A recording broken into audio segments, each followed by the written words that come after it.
বিসমিল্লাহির রহমানির রহিম।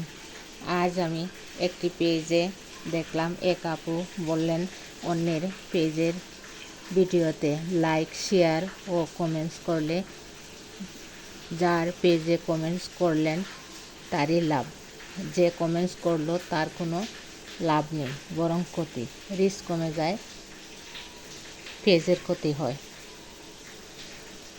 আসলে কি তা সত্যি আমার জানা নাই।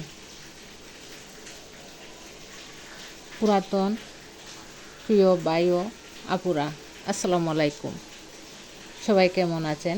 আশা করি ভালো আছেন।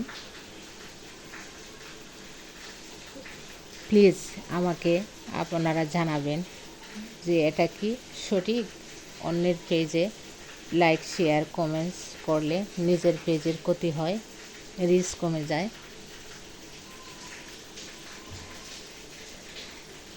আমি তো সব সময় অন্যের পেজে ভিডিওতে লাইক শেয়ার ও কমেন্টস করে থাকি।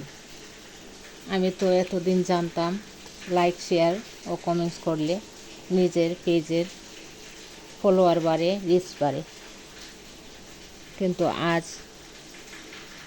এই আপুর কথা শুনে মনটা খারাপ হয়ে গেল। আসলে কোনটা সঠিক আমি বুঝতে পারতেছি না। আমার মতো নতুন ইউজাররা যে যখন যেটা বলেন তা করে থাকি, সঠিক হোক বা না হোক। তবে বেশিরভাগ আপু ভাইয়ারা বলে থাকেন যে অন্যের ভিডিওতে লাইক ও কমেন্টস এবং শেয়ার করার জন্য। লাইক শেয়ার ও কমেন্টস করলে নাকি নিজের পেজের ফলোয়ার বাড়ে, রিচ বাড়ে। যাই হোক, আজ আমি আলু দিয়ে ভেন্ডি ভাজি করছি। প্রথমে আমি বরাবরের মতো একটি লোহার কড়াইতে পরিমাণ মতো সাদা তেল দিয়ে কাঁচামরিচ কুচি ও পেঁয়াজ কুচি দিয়ে ভেজে নিলাম। কিছুক্ষণ ভাজার পর আলু ও ভেন্ডি দিয়ে দিলাম। তাতে পরিমাণ মতো লবণ, হলুদ গুঁড়া, ধনিয়া গুঁড়া, জিরা গুঁড়া দিয়ে দিলাম।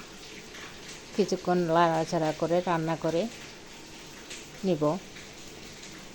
কিছুক্ষণ রান্না করার পর আমার ফ্রোজেন করে রাখা ধনিয়া পাতা দিয়ে আরও কিছুক্ষণ নাড়াচাড়া করে রান্না করে নিলাম।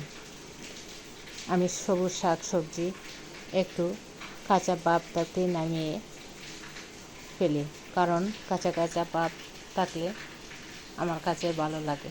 যাই হোক প্রিয় ভিউয়ার্স, আজকের মতো এখানেই বিদায়। আল্লাহ হাফেজ, আসসালামু আলাইকুম।